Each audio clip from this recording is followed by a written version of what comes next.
Welcome back, everybody. Here we are, Season 2, Episode 17. Welcome to my webcast. My name is Court Twitty.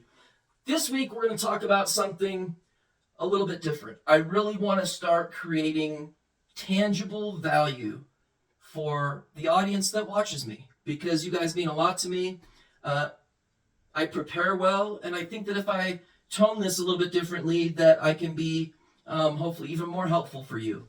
So today, we're going to talk about a little something that I usually use in like leadership training, but it's applicable everywhere, and I call it the Super Six. So behind me on the whiteboard on one side, you'll see Super Six, and on the other side, you'll see in a vertical sequence in red, the letters or the words adds up.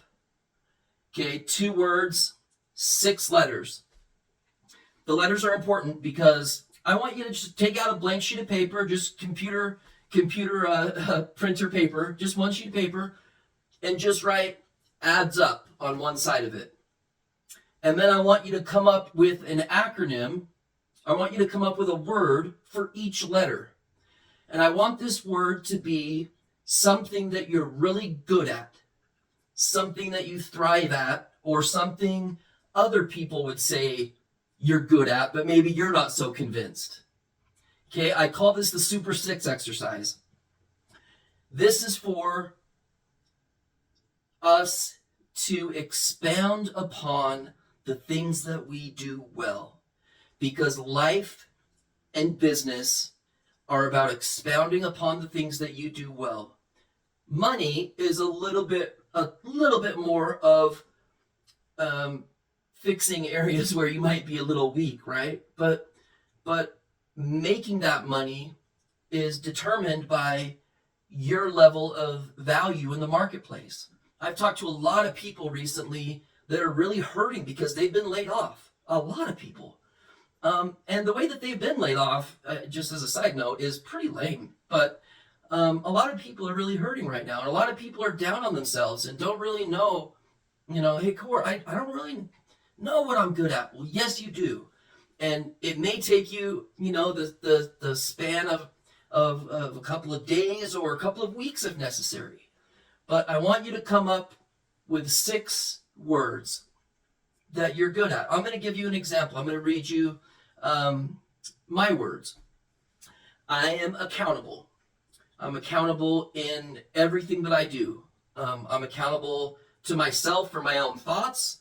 I'm accountable for my actions. I'm accountable. I ask others for outside accountability because it keeps me in a good space. It keeps me committed to the things that I say that I'm going to do. So accountability has been super healthy for me. D is driven. And I am driven. Those who know me know that I am driven to levels that would border insanity to most. I'm never quite comfortable with status quo. That's why I'm an entrepreneur, because I know it's a numbers game, and it's conducive to people that are driven. I'm detail-oriented. And specifically, I'm detail-oriented in how my solution, my business, or the product that I'm representing affects the end user. How is the user experience? That's what I'm detail-oriented on.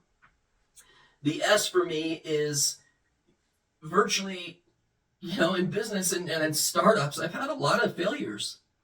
And I think it takes some of those failures to learn what it actually takes to be successful. I've had enough breakthroughs to know that success is largely a numbers game. But the one thing that I've been good at is surrounding myself with a good team. Not just a good team, a great team. And they're loyal to me. And not because I call myself their leader. I call myself a teammate. I am on a team of people. I know my role, and I play it. They know their roles, and they play them.